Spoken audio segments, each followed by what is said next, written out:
Yang saya hormati Ketua Senat dan Ketua Dewan Guru Besar UI Alauddin Makassar, yang terhormat Rektor UI Alauddin Makassar, yang terhormat para Wakil Rektor dan Kepala Biro UI Alauddin Makassar, yang saya hormati Sekretaris Senat dan Sekretaris Guru Besar UI Alauddin Makassar, yang saya hormati anggota Senat dan para guru besar UI Alauddin Makassar, yang terkasih istri dan putra putri saya serta seluruh keluarga besar yang saya banggakan, yang terhormat sivitas akademika dan para undangan yang saya muliakan.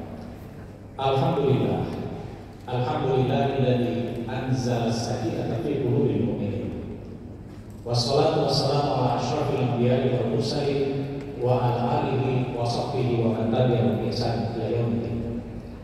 Puji syukur kehadirat Ilahi Rabbi atas limpahan rahmat dan karunia-Nya. Hari ini kita dapat berbagi kebahagiaan dan rasa syukur melalui forum yang mulia ini. Lebih khusus lagi saya bersyukur sekaligus berterima kasih kepada pimpinan universitas yang memberikan kesempatan untuk memenuhi tradisi akademik yang terjaga dan terawat dengan baik di kampus peradaban UI Alauddin Makassar, yang ingin menyampaikan pidato pengukuhan sebagai guru besar tetap dalam bidang ilmu hadis pada program studi hukum keluarga Islam Fakultas Syariah UI Alauddin Makassar. Pada sidang senat terbuka luar biasa UI Alauddin Makassar yang mulia ini, perkenankan saya menyampaikan sedikit sumbangsi pemikiran tentang pengaruh keutamaan moderasi beragama sebagai pilar kenabian Muhammad SAW dalam menumbuhkan nilai-nilai kebangsaan dan keindonesiaan. Topik ini merupakan kristalisasi dari pemikiran saya di bidang hadis dan hukum Islam. Materi insya Allah dikemas dan dipaparkan dalam 4 bahasa, yaitu Indonesia, surga keragaman dan keberagaman dunia, moderasi beragama, pilar kenabian Muhammad, piagam Madinah, model implementasi moderasi beragama, dan moderasi beragama sebagai titik temu. Hadirin yang berbahagia, Indonesia adalah negara dengan sejuta keragaman dan keberagaman yang paling kompleks di dunia. Sebagai negara kepulauan, Indonesia memiliki wilayah yang sangat luas dengan letak geografis yang berbeda-beda dan kelompok suku bangsa yang beragam. Keragaman agama, kepercayaan, suku, etnis, adat istiadat, dan budaya di Indonesia adalah pemberian sekaligus anugerah Sang Pencipta yang hampir tiada bandingannya di dunia. Islam, Katolik, Kristen, Hindu, Buddha, dan Konghucu adalah agama yang dipeluk mayoritas penduduk Indonesia. Selain itu, ratusan bahkan ribuan kepercayaan lokal, suku bangsa, aksara daerah, dan bahasa tumbuh subur di Indonesia. Dilansir dari data Badan Pusat Statistik tahun 2010, suku yang ada di Indonesia mencapai jumlah fantastis, yaitu sebanyak 1.340 suku bangsa. Masing-masing suku berasal dari garis keturunan yang memiliki kesamaan agama, budaya, bahasa, perilaku, dan ciri-ciri biologis tertentu. Kebebasan memeluk dan menjalankan agama dan kepercayaan masing-masing warga negara telah dijamin oleh Undang-Undang Dasar 1945 yang menjadi dasar konstitusional Negara Kesatuan Republik Indonesia. Atas dasar itu wajar kemudian jika Indonesia dijuluki sebagai surga kecil keragaman dan keberagaman dunia. Dari kacamata Islam, keragaman dan keberagaman adalah iradat Allah. Jika Allah menginginkan hamba-hambanya satu jenis, maka tiada siapa yang sanggup untuk menghentikannya.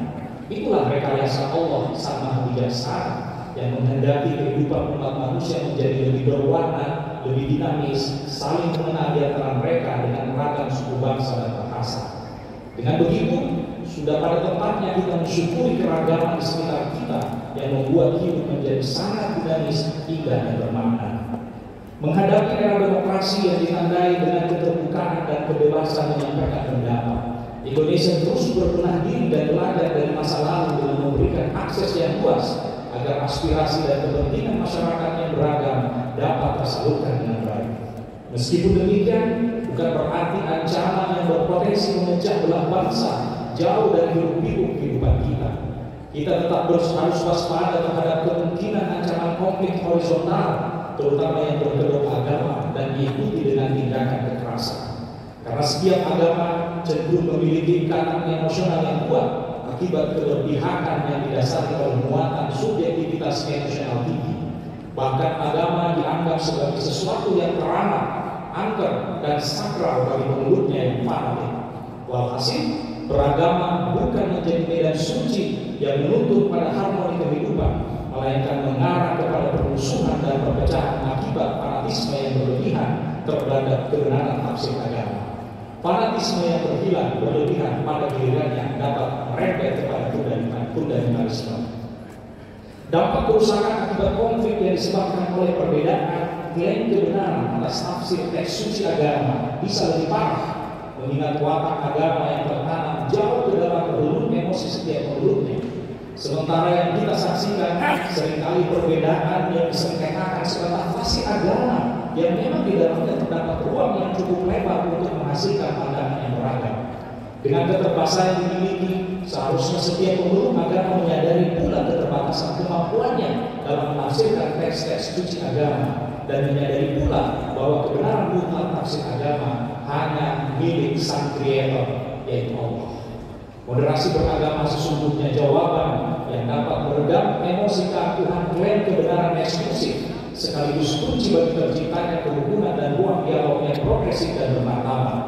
Jika moderasi beragama menjadi bagian dari cara pandang dan perilaku internal umat Islam dan antar umat beragama, maka kedamaian dan harmoni kehidupan akan hadir karena setiap orang diperlakukan secara terhormat dan perbedaan menjadi bagian dari warna kehidupan.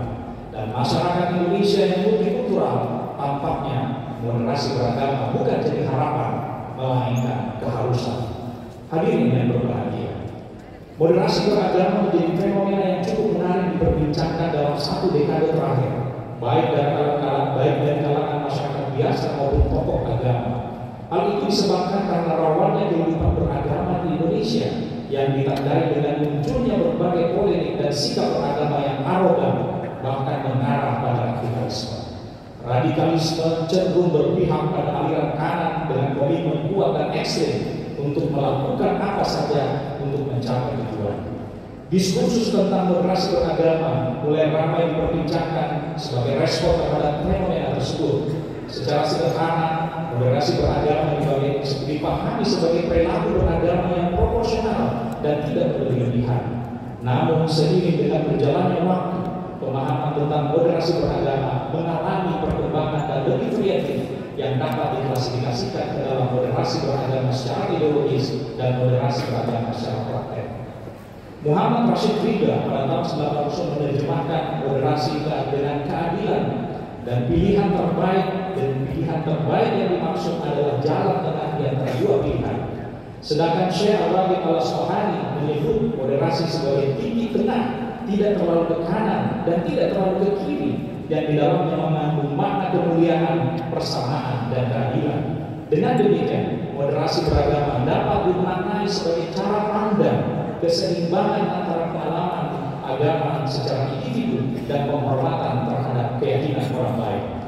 Pada dasarnya setiap agama mengajarkan nilai moderasi karena ianya merupakan kema'rufan yang menjanjikan keseimbangan hidup bagi pemeluknya dan harmoni bagi orang-orang di sekitarnya.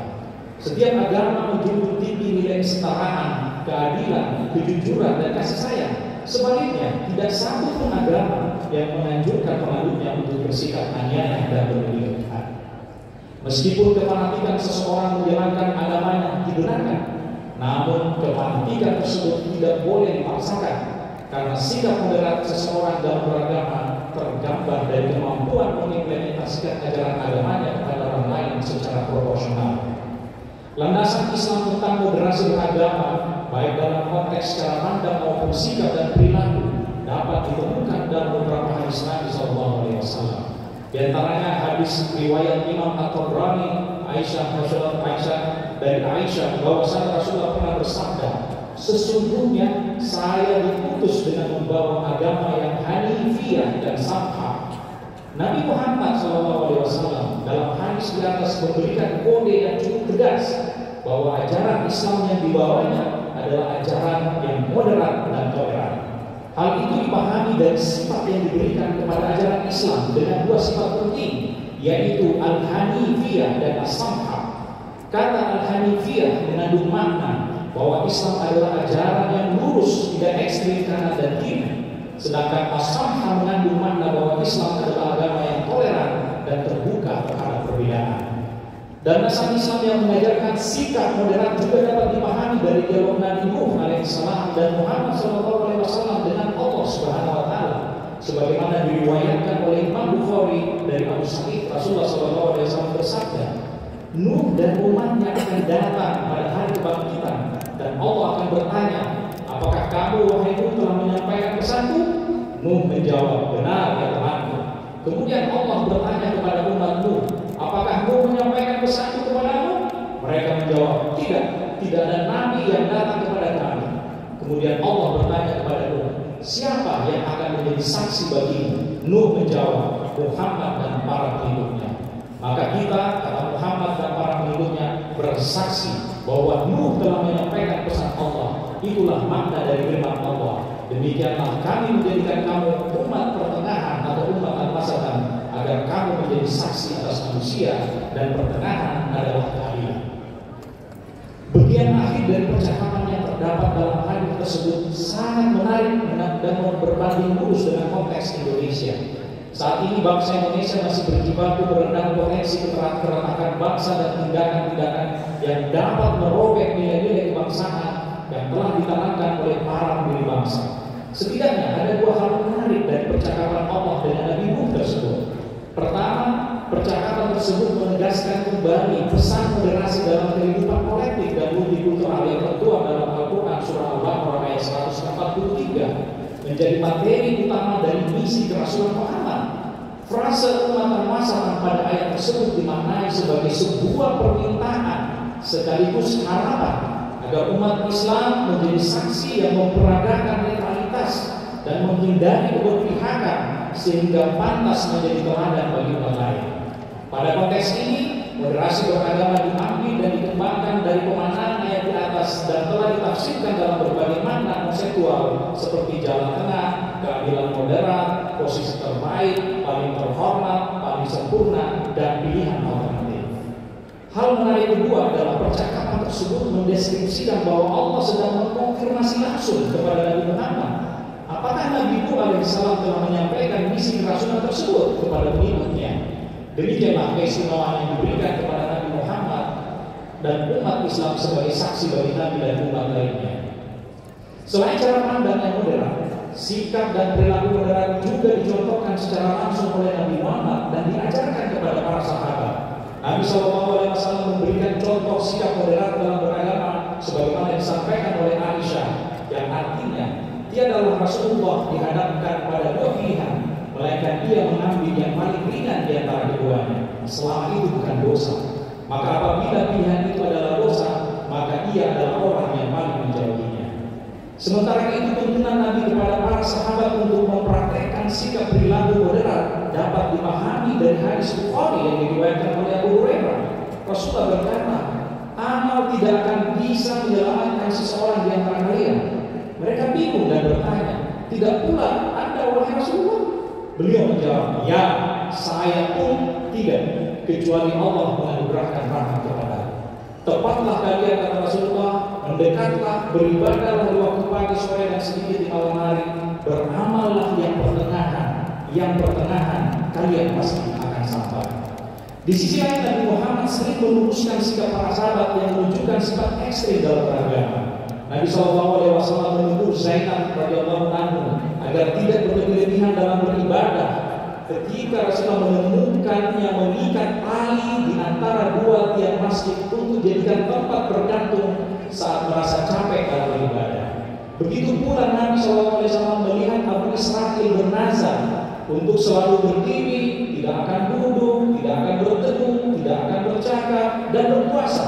Nabi SAW memerintahkan keduanya untuk duduk, berbicara, berteduh, dan menyempurnakan puasanya. Begitu pula ketika ada orang tua renta yang dipapah oleh kedua putranya karena bernazar untuk jalan kaki menuju Makkah, maka Nabi SAW memerintahkan untuk berkendaraan sambil bersabda bahwa Allah tidak butuh untuk menyiksanya. Demikianlah Banyak sekali hadis yang menunjukkan bahwa Nabi Muhammad SAW dan sangat mendorong umatnya agar selalu memilih cara pandang dan sikap toleran yang diyakini sebagai jalan terbaik dalam beragama. Hadirin yang berbahagia, pada saat memimpin kota Madinah sebagai kepala negara, Nabi Muhammad SAW menyusun piagam Madinah sebagai dasar berbangsa dan bernegara. Dalam piagam tersebut termuat kesepakatan bersama membangun komunitas yang adil, damai, toleran, dan berkeadaban.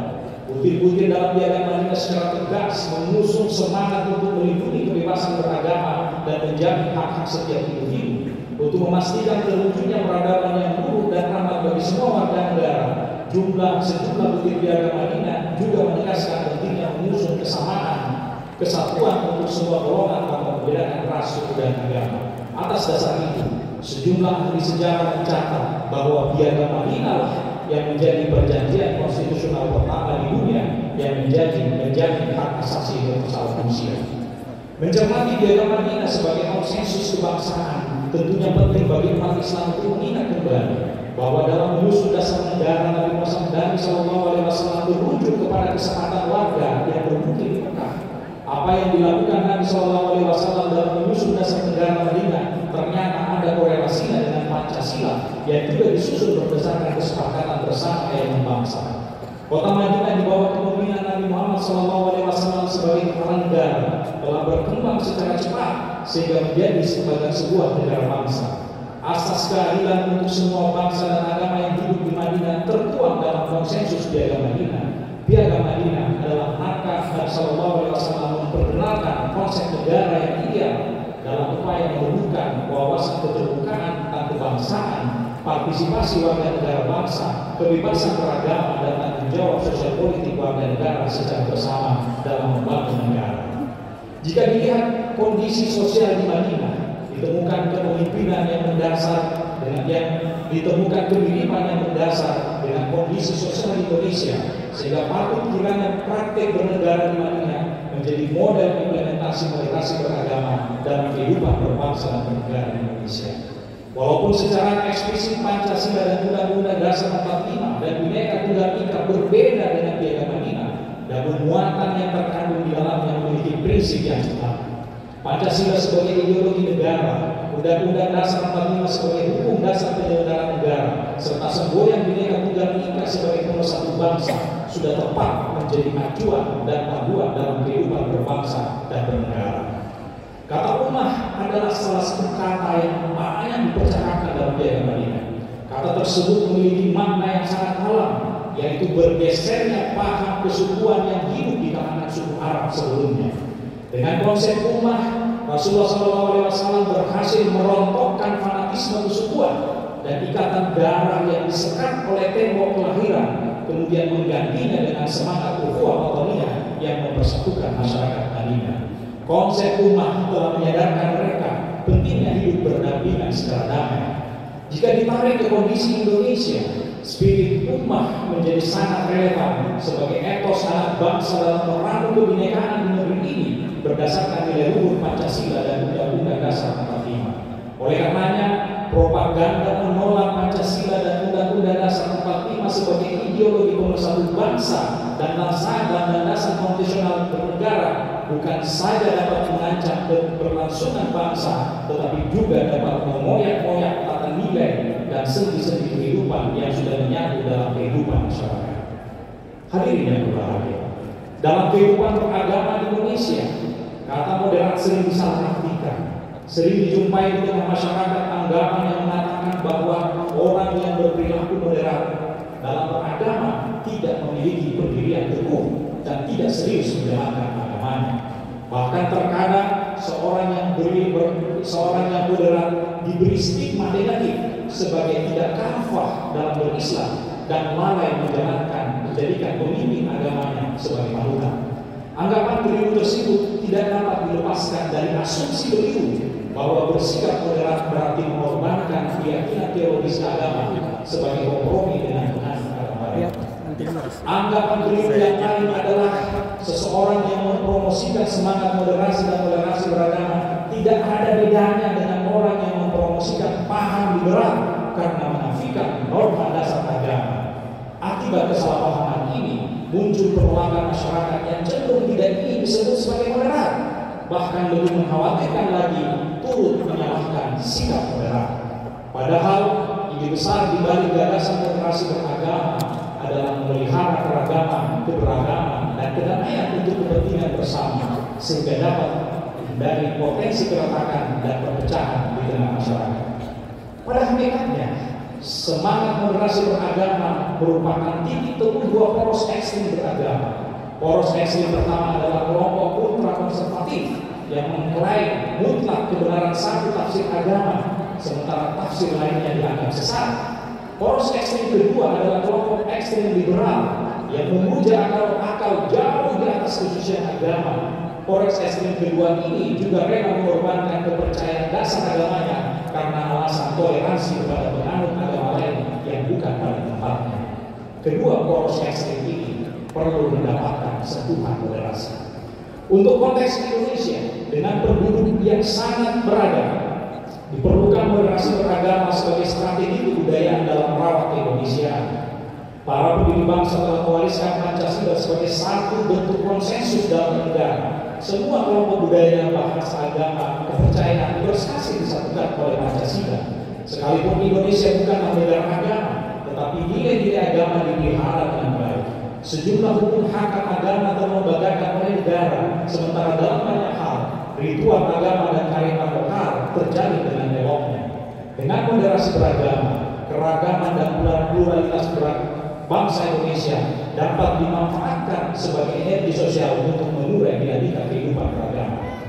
Pengaruh utama moderasi beragama dimaknai sebagai strategi yang diterapkan secara terstruktur untuk menjadikan cara pandang, sikap, dan perilaku beragama yang modern sebagai landasan berpikir yang disepakati bersama dalam membangun SDM Indonesia. Jika sebelumnya praktek moderasi beragama masih bersifat individual, maka pengaruh utama dimaksudkan untuk menjadikan moderasi beragama sebagai bagian dari kebijakan negara. Momentum pengaruh utama moderasi beragama dideklarasikan pertama kali oleh Lukman Hakim Saifuddin pada Rakernas Kementerian Agama pada tanggal 23-25 Januari 2019 di Jakarta. Deklarasi tersebut sejalan dengan keputusan Perserikatan Bangsa-Bangsa yang menetapkan tahun 2019 sebagai the International Year of Moderation. Lukman Hakim yang saat itu menjabat sebagai Menteri Agama RI menitipkan 3 mantra penting untuk dipahami dan dilaksanakan oleh jajaran pimpinan Kementerian Agama. Ketiga mantra tersebut adalah moderasi beragama, kebersamaan umat, dan integrasi data. Ia meminta agar mendudukkan moderasi agama sebagai ruh yang menjiwai keseluruhan program di Kementerian Agama. Kementerian Agama yang menjadi ujung tombak pengaruh keutamaan moderasi beragama di Indonesia. Dalam dunia pendidikan, Kementerian Agama tidak hanya memberikan perhatian serius dalam mensosialisasikan moderasi beragama di lingkungan pendidikan tinggi, tetapi juga di pendidikan dasar dan menengah. Menarik untuk melihat kontribusi Direktorat Kurikulum Sarana Kelembagaan Kesiswaan KSKK Madrasah dalam mendukung pengaruh utamaan moderasi beragama di tingkat pendidikan dasar dan menengah. Sejak tahun 2020, Direktorat KSKK telah merancang dan mengembangkan satu sistem asesmen yang berlaku secara nasional, yakni Asesmen Kompetensi Madrasah Indonesia atau AKMI. AKMI dikembangkan oleh Kementerian Agama RI bekerjasama dengan Bank Dunia melalui program Basic Education Promise Modern Madrasah Education Quality Reform. AKMI memiliki 4 literasi, yaitu literasi membaca, literasi numerasi, literasi sains, dan literasi sosial budaya. Khusus literasi sosial budaya, selain untuk mengasah kemampuan berpikir tingkat tinggi peserta didik, asesmen yang dikembangkan juga untuk mengukur sekaligus memberdayakan semangat moderasi beragama di kalangan peserta didik. Saya bersyukur dan sekaligus berterima kasih kepada Kementerian Agama RI melalui Direktorat KSKK yang memberikan kepercayaan sekaligus kesempatan untuk menjadi bagian dari mega proyek amal jariah ini sejak awal perancangannya hingga sekarang. Semoga setiap jejak langkah, tetesan keringat, dan tinta emas yang diukir oleh para pejuang AKMI bukan saja berhasil mempersiapkan generasi muda yang unggul dan berakhlak, tetapi juga berusaha merekayasa cara pandang modern peserta didik sehingga mampu menjadi pemenang problem solver di tengah kompleksitas masalah di lingkungan masing-masing. Semoga ikhtiar dan upaya sungguh-sungguh dalam memperjuangkan kami terus mewarnai dinamika pendidikan Indonesia untuk madrasah yang mandiri dan berprestasi. Hadirin yang berbahagia, secara substantif, nilai-nilai fundamental seperti menghargai keragaman dan menghormati persaudaraan bukan sesuatu yang baru bagi bangsa Indonesia. Ianya menjadi modal sosial yang cukup mengakar dalam kehidupan sehari-hari dan dapat menjadi pilar pengaruh utama moderasi beragama di Indonesia. Moderasi beragama dimaknai sebagai konsensus kolektif untuk menjaga keseimbangan dan mengelola perbedaan secara bijak dengan menempatkan kemaslahatan bersama di atas kepentingan individu dan kelompok. Nabi Muhammad sendiri mengajarkan dan mencontohkan pentingnya berperilaku moderat, adil dan berimbang dalam berbagai sendi kehidupan, sehingga menjadi satu kewajaran jika semangat moderasi beragama dikatakan sebagai bagian dari pilar kenabian Muhammad. Hal itu semakin jelas dengan melihat rekam jejak Rasulullah memimpin negara Madinah dengan membangun hubungan simbiosis mutualisme antara agama dan negara sebagai satu sistem nilai yang saling menopang satu sama lain. Selain itu, Rasulullah senantiasa mengedepankan pentingnya memberikan perlindungan terhadap nilai-nilai kemanusiaan, baik dalam konteks memposisikan manusia sebagai makhluk terhormat maupun meletakkan kemaslahatan bersama sebagai kepentingan bersama. Dua nilai tersebut adalah bagian penting dari nilai-nilai universal Islam yang amat sangat penting untuk menjadi perhatian kita bersama dalam konteks Indonesia. Pengaruh utamaan moderasi beragama di Indonesia bukan pemerintahan. Rintangan serius datang dari hadirnya fenomena keberagaman yang menafikan nilai-nilai dan martabat kemanusiaan. Fenomena tersebut bukan saja bertentangan dengan misi agama itu sendiri, tetapi juga telah melabrak hak asasi manusia yang paling mendasar untuk dijaga dan dihargai. Beragama yang seharusnya inklusif menjadi eksklusif. Pesan agama yang seharusnya konstruktif menjadi destruktif. Walhasil, berseliweran tafsir-tafsir agama yang meresahkan dan jauh dari objektivitas ilmiah. Konyolnya lagi, tafsir-tafsir yang tidak bertanggung jawab tersebut terkadang dipaksakan berlaku untuk semua kalangan. Fenomena tersebut bukan saja merusak sendi-sendi kehidupan berbangsa, tetapi juga mencabik-cabik ikatan kebangsaan yang membuka lebar ruang konflik horizontal antar anak bangsa. Berangkat dari situasi itu, menjadi penting memetakan strategi jitu agar umat dapat memposisikan dirinya sebagai umat dan wasatan di tengah realitas sosial yang plural.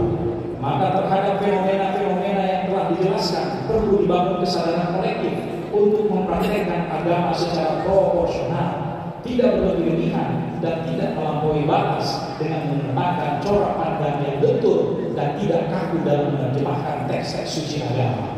Sesungguhnya cara demikian adalah pengejawantahan dari ikhtiar pengaruh utama moderasi beragama untuk membangun cara pandang, sikap dan praktik beragama yang mengedepankan penghargaan terhadap harkat manusia dan kemaslahatan bersama.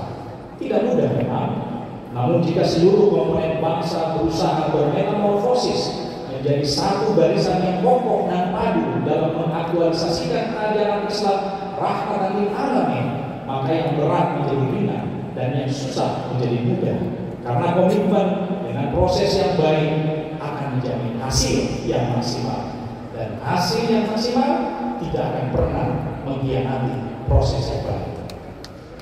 Jika kita bersungguh-sungguh mendukung pengaruh keutamaan Indonesia, insya Allah kita optimis Indonesia negara kepada kita akan tetap dan selalu menjadi surga bagi keragaman dan keberagaman dunia, bukan hanya untuk Indonesia, tetapi juga untuk dunia. Wahai warga dunia, jika Anda ingin melihat indahnya keragaman dan keberagaman, datanglah ke sini. Di bumi tempat kita berpijak, surga di sini yang bernama Indonesia.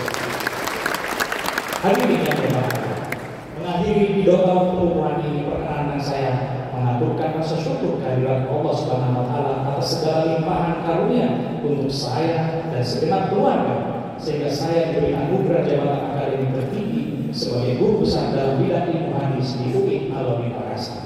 Semoga saya dapat memantaskan diri sekaligus mampu mengemban amanat tanggung jawab ini dengan sebaik-baiknya. Ucapan penghargaan dan terima kasih yang terus-terusnya saya sampaikan kepada semua pihak, baik secara kelembagaan maupun individual, secara langsung ataupun tidak langsung dengan mendoakan, memotivasi dan menyemangati serta membantu mengantarkan saya pada jabatan akademik tertinggi. Semoga keberkahan, kesehatan, ketegaran, kekuatan, dan kasih sayang Allah senantiasa menyertai Anda semua. Pada kesempatan yang berbahagia ini secara khusus saya ingin menyampaikan apresiasi dan ucapan terima kasih.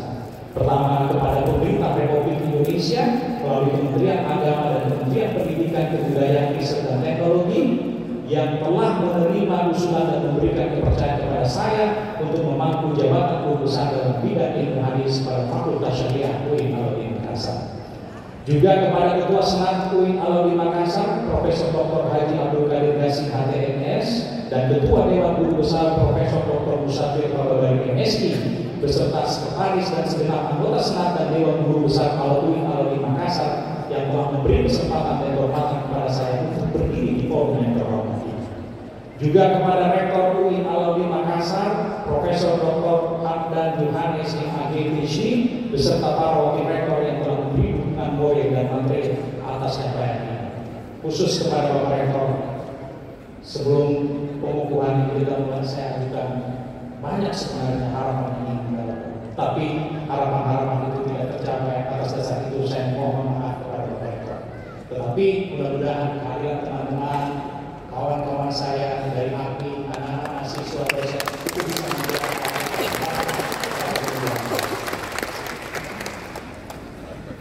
kepada Biro Administrasi Umum Perencanaan Keuangan Bapak Dr. Andes Haji Kuslam Ramli MSI dan Kepala Biro Administrasi Akademik Mahasiswa dan Kerjasama Bapak Dr. Haji Kaswar Sarwono atas segala bantuannya dalam proses administrasi untuk pengukuhan ini. Saya juga ingin mengucapkan terima kasih kepada Dekan Fakultas Syariah dan Hukum Bapak Dr. Haji Muhammad Bakri LCMAG beserta seluruh unsur pimpinan fakultas dan sivitas akademik Fakultas Syariah dan Hukum yang selalu memotivasi dan memberikan kemudahan dalam proses pengajuan usul guru besar saya. Ketua dan Sekretaris Program Studi Hukum Keluarga Islam tempat saya bernaung, serta seluruh kolega dosen HKI yang telah menjadi rekan dan sahabat dalam menjalankan tugas keseharian saya.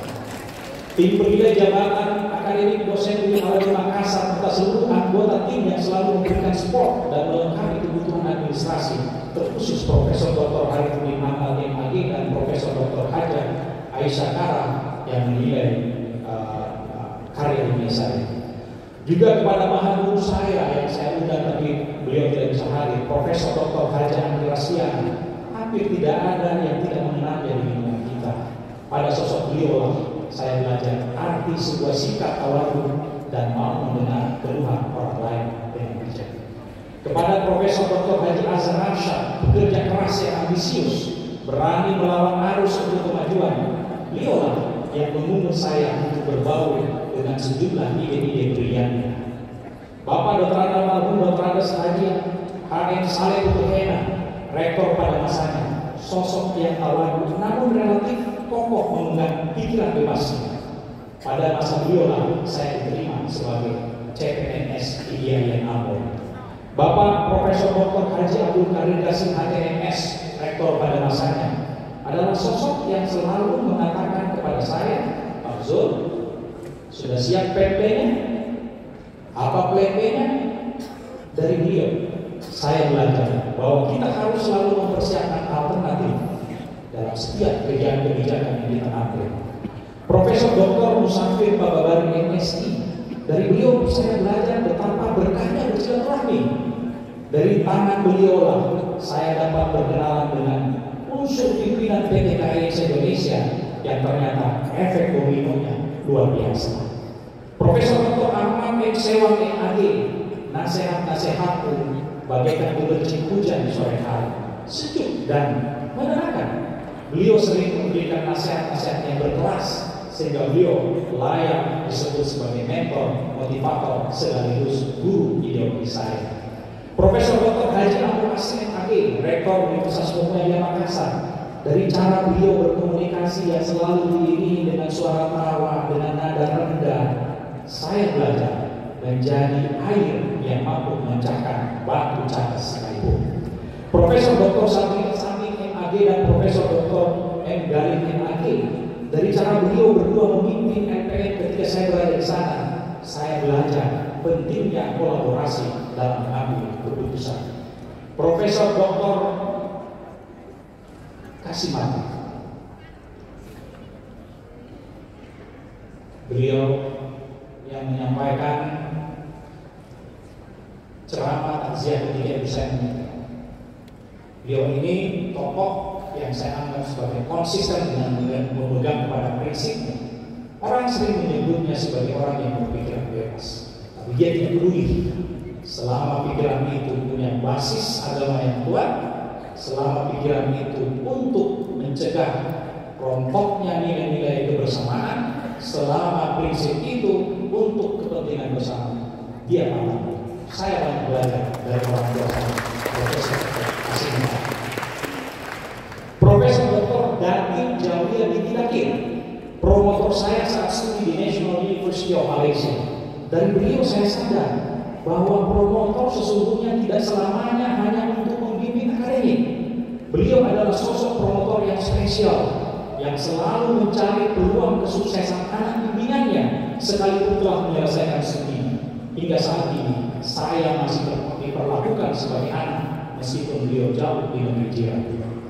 Pak Kiai yang telah menunjukkan arah jalan yang seharusnya saya tempuh, almarhum Kiai Haji Abdul Jabbar Asyidi dan almarhum Kiai Haji Sokiman Lukmanul Hakim dengan keramahan dan kesederhanaannya, almarhum Kiai Haji Sarkasi, almarhum Kiai Haji Sufi Sarkasi, almarhum Kiai Haji Lamres Sakti, dan almarhum Kiai Haji Hasan Abdullah Sahal, serta Kiai Haji Abdul Jalil Mahir dengan ketegasan dan ketegaran, kombinasi dua kutub yang seharusnya menjadi bagian dari cara pandang kita memimpin dan menyelesaikan masalah. Khusus kepada Kiai saja, Kiai Haji Abdul Jalil Mahir yang saat ini berada di depan saya ucapkan terima kasih. Dari Anda saya belajar untuk berani, tegas, dan memegang prinsip.